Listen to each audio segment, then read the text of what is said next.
नमस्कार। वीडियो फिर अपन क्लास जो है वो कंटिन्यू करते हैं।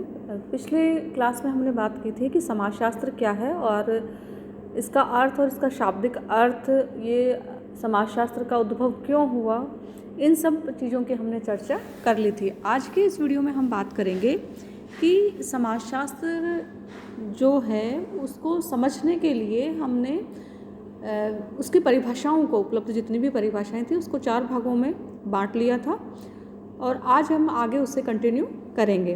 तो समाजशास्त्र को समझने के लिए इसकी परिभाषाओं को 4 भागों में बांटा था, जिसमें पहला भाग था समाजशास्त्र समाज के अध्ययन के रूप में, दूसरा समाजशास्त्र सामाजिक संबंधों के अध्ययन के रूप में, तीसरा समाजशास्त्र समूहों के अध्ययन के रूप में और चौथा था समाजशास्त्र सामाजिक अंतःक्रियाओं के अध्ययन के रूप में।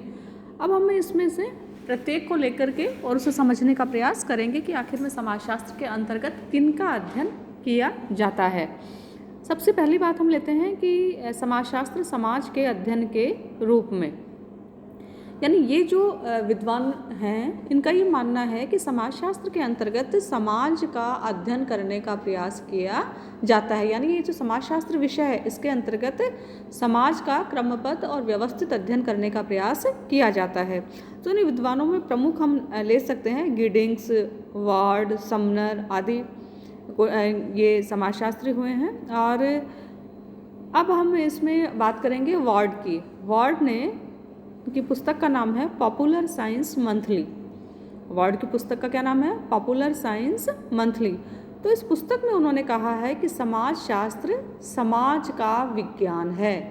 देखिए, विज्ञान का मतलब होता है क्रमबद्ध और व्यवस्थित ज्ञान प्राप्त करने का क्रमबद्ध और व्यवस्थित तरीका, वो कहलाता है विज्ञान।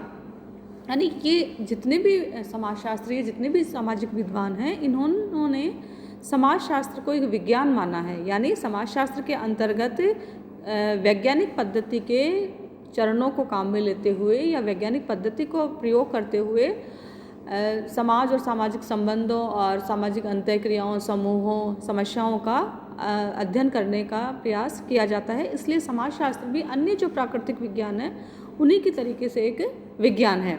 तो यहाँ पर वापस लौटते हैं, समाजशास्त्र को समझने का प्रयास करते हैं और जो पहला जो भाग था वो हम लेते हैं कि समाजशास्त्र समाज के अध्ययन के रूप में। तो उसमें हम बात कर रहे थे वार्ड की। तो वार्ड ने पॉपुलर साइंस मंथली में कहा कि समाजशास्त्र क्या है? समाजशास्त्र समाज का विज्ञान है। और विज्ञान की बात हमने कर ही ली, यानी जहाँ क्रमबद्धता और व्यवस्थित तरीका आ जाता है वो विज्ञान कहलाता है। दूसरे हम विद्वान लेते हैं गिडिंग्स, है ना। गिडिंग्स ने कहा कि समाजशास्त्र समाज का वैज्ञानिक अध्ययन है। यानी समाजशास्त्र समाज का एक समग्र इकाई के रूप में व्यवस्थित अध्ययन, वर्णन और व्याख्या करता है। तो इन विद्वान जो हैं ये कहते हैं कि समाजशास्त्र के अंतर्गत क्या किया जाता है? समाजशास्त्र समाज का विज्ञान है। यानी समाजशास्त्र के अंतर्गत समाज का अध्ययन किया जाता है। और समाज भी कौन सा? मानव समाज का, है ना। तो समाजशास्त्र के अंतर्गत मानव समाज का अध्ययन किया जाता है और वो अध्ययन जो किया जाता है वो एकदम व्यवस्थित और क्रमबद्ध तरीके से किया जाता है। दूसरा हम यहाँ पे लेते हैं, परिभाषाओं को 4 भागों में बांटा था। अब यहाँ पे हम दूसरा भाग लेते हैं कि समाजशास्त्र सामाजिक अध्ययन, सामाजिक संबंधों के अध्ययन के रूप में। यानी समाजशास्त्र के अंतर्गत सामाजिक संबंधों का अध्ययन किया जाता है। तो यहाँ जो विद्वान हैं वो कहते हैं कि समाजशास्त्र के अंतर्गत सामाजिक संबंधों का व्यवस्थित और क्रमबद्ध अध्ययन किया जाता है। इसमें हम ले सकते हैं मैकाइवर तथा पेज, मैक्स वेबर और वॉन विच को। और भी बहुत सारे विद्वान हैं जिनकी परिभाषाओं को आप इसके अंतर्गत रख सकते हैं, लेकिन अपन यहाँ बात करेंगे मैकाइवर तथा पेज की। मैकाइवर और पेज ने की पुस्तक का नाम था सोसाइटी। उस सोसाइटी में इन्होंने लिखा कि समाजशास्त्र सामाजिक संबंधों के विषय में है ना, और संबंधों के इसी जाल को हम समाज कहते हैं। और एक जगह इन्होंने और लिखा कि सामाजिक संबंध मात्र समाजशास्त्र की विषय वस्तु है। यानी इन्होंने आगे कि ये तो कहा कि समाजशास्त्र के अंतर्गत सामाजिक संबंधों का अध्ययन किया जाता है। और आगे जाकर के इन्होंने यह भी बात की कि समाजशास्त्र जो इसके अंतर्गत सामाजिक जो संबंध है वो समाजशास्त्र की विषय वस्तु है। दूसरी परिभाषा हम इसके अंतर्गत ले सकते हैं मैक्स वेबर की, और मैक्स वेबर ने कहा है कि समाज शास्त्र प्रधानतः सामाजिक संबंधों तथा कृत्यों का अध्ययन है। यानी इन्होंने भी यही बात की कि समाजशास्त्र के अंतर्गत सामाजिक संबंधों का अध्ययन किया जाता है। वॉन विच को हम ले सकते हैं इनके यहाँ पर, और वॉन विच ने कहा है कि सामाजिक संबंध ही समाजशास्त्र की विषय वस्तु का एकमात्र वास्तविक आधार है। इन्होंने भी सामाजिक जो संबंध हैं केवल उन्हीं का जो अध्ययन है वो समाजशास्त्र के अंतर्गत किया जाता है, ऐसा इन्होंने कहा है। यानी ये जो विद्वान हैं, जैसे जो समाजशास्त्र की जो हमने 4 भागों में बांटा है इसकी परिभाषाओं को, इसमें जो पहले जो परिभाषाओं को बांटा है कि समाजशास्त्र समाज के अध्ययन के रूप में, वो विद्वान कहते हैं कि समाजशास्त्र के अंतर्गत केवल समाज का ही अध्ययन किया जाता है। दूसरी हम बात कर रहे हैं अभी कि समाजशास्त्र सामाजिक संबंधों के अध्ययन के रूप में। तो ये जो विद्वान है, चाहे वो मैकइवर और पेज हो, चाहे वो मैक्स वेबर हो, चाहे वो वॉन विच हो, या फिर अन्य विद्वान हो, वो ये कहते हैं कि समाजशास्त्र के अंतर्गत केवल और केवल सामाजिक संबंधों का अध्ययन ही किया जाता है। अब सामाजिक संबंध क्यों बनते हैं? क्योंकि व्यक्ति अपनी आवश्यकताओं की पूर्ति के लिए एक दूसरे के साथ में सामाजिक संबंध स्थापित करता है। अब कौन व्यक्ति किस व्यक्ति के साथ में कैसे संबंध स्थापित करेगा, यह विभिन्न व्यक्तियों के सामाजिक मूल्यों पर निर्भर करता है। अब यहाँ पर हम बात कर सकते हैं कि सामाजिक मूल्य क्या हैं। देखिए, सामाजिक मूल्य जब समाजशास्त्रीय जब हम भाषा की जब समाजशास्त्र की बात करते हैं तो सामाजिक मूल्यों का मतलब होता है कि वो मापक या पैमाना जिसके आधार पर व्यक्तियों के व्यवहारों को सही या गलत, उचित या अनुचित, वैध या अवैध ठहराया जाता है, तो वो कहलाता है सामाजिक मूल्य। तो अब व्यक्ति जो है, क्योंकि बहुत सारी आवश्यकताएं होती हैं और आवश्यकताएं होती हैं तो उनकी पूर्ति व्यक्ति आपस में एक दूसरे के साथ में सामाजिक संबंध स्थापित करके और अपनी आवश्यकताओं की पूर्ति करते हैं। लेकिन अब कौन व्यक्ति किस व्यक्ति के साथ में सामाजिक संबंध स्थापित करेगा, यह सब उनके सामाजिक मूल्यों के ऊपर निर्भर करता है। तो ये जो विद्वान है इनका ये मानना है कि समाजशास्त्र सामाजिक संबंधों का अध्ययन करने वाला विज्ञान है। अब हम तीसरी तरफ जो परिभाषाओं को बांटा था, तीसरे भाग की तरफ जाते हैं, जिसमें कहा गया है कि समाजशास्त्र समूहों के अध्ययन के रूप में। यानी ये जो विद्वान हैं ये मानते हैं कि समाजशास्त्र के अंतर्गत सामाजिक समूह जो हैं, यानी व्यक्ति अपनी आवश्यकताओं के अनुसार, है ना, अलग अलग समूहों से समूह बनाते हैं, तो उन सामाजिक समूहों का अध्ययन ही केवल समाजशास्त्र के अंतर्गत किया जाता है। अब इसमें पहली बात कर सकते हैं हम नॉब्स हाइन फ्लेमिंग की। तो इन्होंने कहा कि समाजशास्त्र समूहों में लोगों का वैज्ञानिक और व्यवस्थित अध्ययन है। यानी समाजशास्त्र के अंतर्गत क्या होता है, समूह में, यानी ये जो विद्वान हैं ये सब समाजशास्त्र को एक विज्ञान के रूप में मानते हैं, है ना। तो इन्होंने क्या कहा कि समाजशास्त्र क्या है कि समूहों में लोगों का, यानी ये कहते हैं कि समाजशास्त्र के अंतर्गत केवल सामाजिक समूहों का अध्ययन किया जाता है। तो इन्होंने कहा समाजशास्त्र समूह में लोगों का वैज्ञानिक और व्यवस्थित अध्ययन है। तो इसका तात्पर्य ये हुआ कि समाजशास्त्र व्यवहार के उन प्रतिमानों की ओर ध्यान देता है जो कि संगठित समुदाय में रहने वाले लोगों में पाए जाते हैं। इसी के अंतर्गत हम दूसरे विद्वान हैं उनकी बात कर सकते हैं, जॉनसन की। और जॉनसन ने कहा कि समाजशास्त्र जो है वो सामाजिक समूह का अध्ययन, समाजशास्त्र के अंतर्गत क्या है, जो सामाजिक समूह का अध्ययन किया जाता है। तो इन्होंने परिभाषित करते हुए कहा कि समाजशास्त्र सामाजिक समूहों का विज्ञान है और सामाजिक समूह है सामाजिक अंतःक्रियाओं की ही एक व्यवस्था है।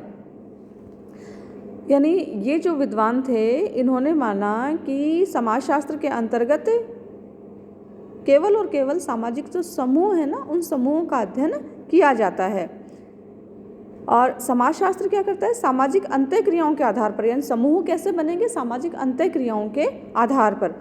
तो समाजशास्त्र सामाजिक अंतःक्रियाओं के आधार पर बनने वाले ऐसे सामाजिक समूहों का ही अध्ययन है।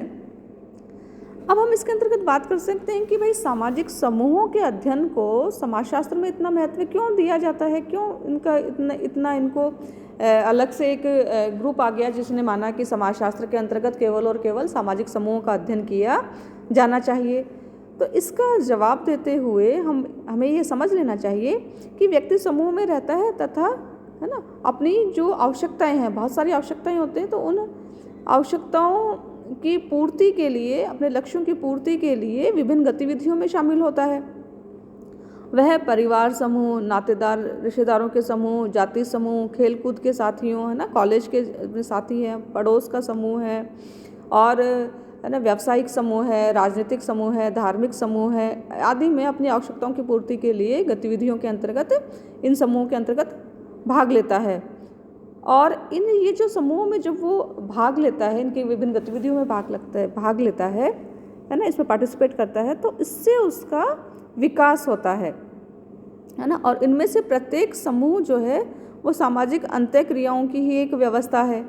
अतः जब हम समाजशास्त्र में सामाजिक समूहों का अध्ययन करते हैं तो इस रूप में सामाजिक अंतःक्रियाओं के व्यवस्थित अध्ययन के महत्व को भी स्वीकार करते हैं। यानी ये जो विद्वान है ना, ये मानते हैं कि समाजशास्त्र के अंतर्गत क्या किया जाता है, केवल और केवल सामाजिक समूहों का अध्ययन किया जाता है। और सामाजिक समूह का निर्माण कैसे होता है, अंतःक्रियाओं के आधार पर।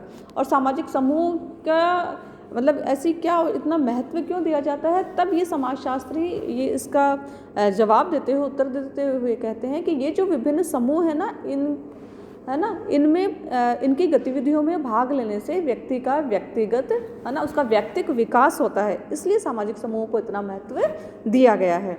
अब हम इसमें बात करते हैं, परिभाषाओं को 4 भागों में बांटा था। अब अंतिम हम बात करते हैं कि समाजशास्त्र सामाजिक अंतःक्रियाओं के अध्ययन के रूप में, यानी ये जो विद्वान हैं ये मानते हैं कि समाजशास्त्र के अंतर्गत सामाजिक अंतःक्रियाओं का वैज्ञानिक रूप से अध्ययन किया जाता है। अब अंतःक्रिया क्या होती है, तो अंतःक्रिया यानी 2 या 2 से अधिक व्यक्तियों या समूहों का, मतलब अंतःक्रिया के लिए कम से कम 2 व्यक्तियों का होना ज़रूरी है। तो कम से कम 2 या 2 से अधिक व्यक्तियों या समूहों का जागरूक अवस्था में एक दूसरे के संपर्क में आना और एक दूसरे के व्यवहारों को प्रभावित होना और प्रभावित करना। तो इस चीज़ को उन्होंने नाम दिया कि ये क्या कहलाती है, अंतःक्रिया। यानी अंतःक्रिया के लिए कम से कम 2 व्यक्तियों का होना ज़रूरी है। और फिर वो कम से कम 2 व्यक्ति, ज़्यादा से ज़्यादा तो समूह भी हो सकते हैं, कितने ही व्यक्ति हो सकते हैं, लेकिन कम से कम 2 व्यक्ति होने चाहिए। और वो 2 व्यक्ति जागरूक अवस्था में है ना एक दूसरे के संपर्क में आकर के एक दूसरे के व्यवहार को प्रभावित करते हैं, यानी स्वयं भी प्रभावित होते हैं और सामने वाले व्यक्ति जो दूसरी इकाई है उसको भी प्रभावित करते हैं, वो कहलाती है अंतःक्रिया। तो ये जो विद्वान हैं ये मानते हैं कि समाजशास्त्र के अंतर्गत केवल सामाजिक अंतःक्रियाओं का वैज्ञानिक रूप से अध्ययन किया जाता है। इसलिए इन्होंने कहा कि समाजशास्त्र क्या है, सामाजिक अंतःक्रियाओं का अध्ययन करने वाला विज्ञान है। इसमें हम बात कर सकते हैं गिलिन और गिलिन की, है ना। तो गिलिन और गिलिन ने कल्चरल सोशियोलॉजी में कहा कि व्यापक अर्थ में समाजशास्त्र व्यक्तियों के एक दूसरे के संपर्क में आने के फलस्वरूप उत्पन्न होने वाली अंतःक्रियाओं का अध्ययन कहा जा सकता है। यानी वही बात आ गई, अंतःक्रिया यानी कम से कम 2 इकाइयाँ, कम से कम 2 व्यक्ति और जो जागरूक अवस्था में एक दूसरे के व्यवहार को प्रभावित करें। तो इन्होंने भी यही कहा कि अंतःक्रियाओं का अध्ययन करने वाला विज्ञान है समाजशास्त्र। दूसरी हम इसके अंतर्गत बात कर सकते हैं जॉर्ज सिमेल की। तो जॉर्ज सिमेल ने कहा कि समाजशास्त्र मानवीय अंतर संबंधों के स्वरूपों का विज्ञान है, यानी वही अंतःक्रियाओं, यानी हम कह सकते हैं कि समाजशास्त्र क्या है, समाजशास्त्र सामाजिक अंतःक्रियाओं का विज्ञान है और समाजशास्त्र के अंतर्गत सामाजिक अंतःक्रियाओं का ही क्रमबद्ध और व्यवस्थित ढंग से अध्ययन करने का प्रयास किया जाता है या अध्ययन किया जाता है। लेकिन अब जब चारों इन परिभाषाओं को, समस्त परिभाषाओं को हम एक साथ रखते हैं तो हम जो चीज़ निकल करके आती है वो ये आती है कि समाजशास्त्र क्या है, व्यापक अर्थों में अगर हम बात करें, समाजशास्त्र क्या है? समाज व्यवस्था का, सोशल सिस्टम का अध्ययन करने वाला विज्ञान है। विज्ञान शब्द पे बार बार मैं जोर इतना इसलिए दे रही हूँ क्योंकि विज्ञान का मतलब है क्रमबद्ध और व्यवस्थित ज्ञान प्राप्त करने का तरीका। जैसे हम बात करते हैं ना कि केवल विज्ञान क्या है, केवल रसायन शास्त्र, भौतिक शास्त्र, गणित और यही विषय विज्ञान है। तो यहाँ पर मैं जो जोर दे रही हूँ विज्ञान शब्द के ऊपर, उसका मतलब ये है कि जिस तरीके से ये प्राकृतिक विज्ञान है, रसायन शास्त्र, भौतिक विज्ञान, जीव विज्ञान, जंतु विज्ञान, है ना, गणित है, तो उसी प्रकार से, ठीक उसी प्रकार से समाजशास्त्र भी एक विज्ञान है। तो सभी पर जो परिभाषाएं, चाहे समाजशास्त्र समाज के अध्ययन के रूप में, समाजशास्त्र सामाजिक संबंधों के अध्ययन के रूप में, समाजशास्त्र सामाजिक समूहों के अध्ययन के रूप में और समाजशास्त्र सामाजिक अंतःक्रियाओं के अध्ययन के रूप में, है ना, तो सभी परिभाषाओं को समझकर हम ये बात कह सकते हैं, सभी परिभाषाओं के आधार पर ये स्पष्ट रूप से कहा जा सकता है कि समाजशास्त्र संपूर्ण समाज का एक समग्र इकाई के रूप में अध्ययन करने वाला विज्ञान है और इसमें सामाजिक संबंधों का व्यवस्थित अध्ययन किया जाता है और सामाजिक संबंधों को ठीक से समझने की दृष्टि से सामाजिक क्रिया, सामाजिक अंतःक्रिया एवं सामाजिक मूल्यों के अध्ययन पर इस शास्त्र में विशेष जोर दिया जाता है।